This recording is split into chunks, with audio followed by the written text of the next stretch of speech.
Good evening. It's 9 p.m. here in Seoul. Thank you for joining us on Arirang. We start with day 3 of the third Summit for Democracy being hosted by South Korea. World leaders are discussing ways to instill freedom and democracy for future generations. The leaders' plenary session convened today via video conference, co-chaired by South Korea, Kenya, and Denmark. Our correspondent Oh Soo-young is at the Yongsan Presidential Office to fill us in. President Yoon Suk Yeol is soon set to lead a session. Soo-young, what are we expecting to hear?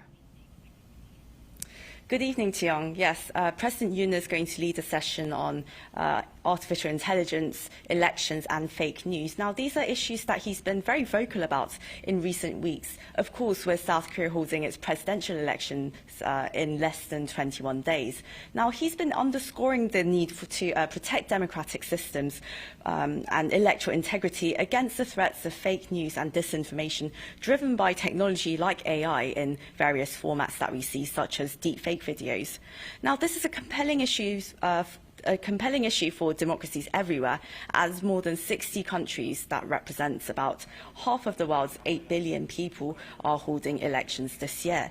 Now, especially as there have been quite troubling cases of foreign intervention around the world in elections in recent years, at a time when voter sentiment is all the more susceptible to manipulation through social media, heavily curated by algorithms.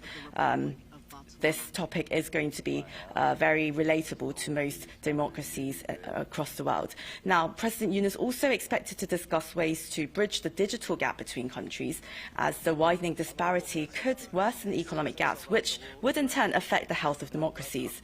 Now, this ties in with the third session on the Global South and ways to foster partnerships in governance, which will be chaired by Kenyan President William Ruto.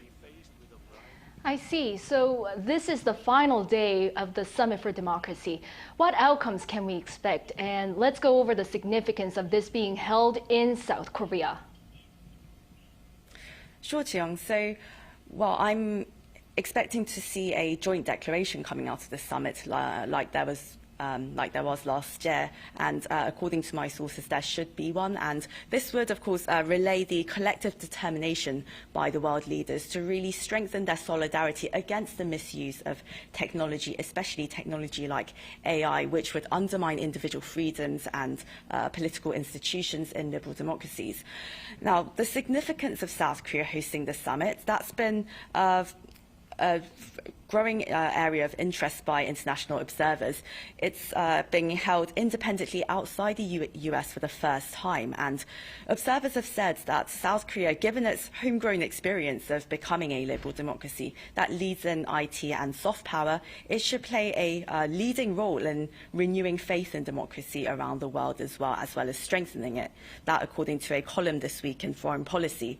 Now, that very column said that South Korea, being an exemplary non-Western democracy, it should really play this leading pivotal role, especially as democracies everywhere, they try to solidify the democratic institutions and infrastructure in the Indo-Pacific as well as the Global South. Well, I see, Soo-young. Thank you for your reporting.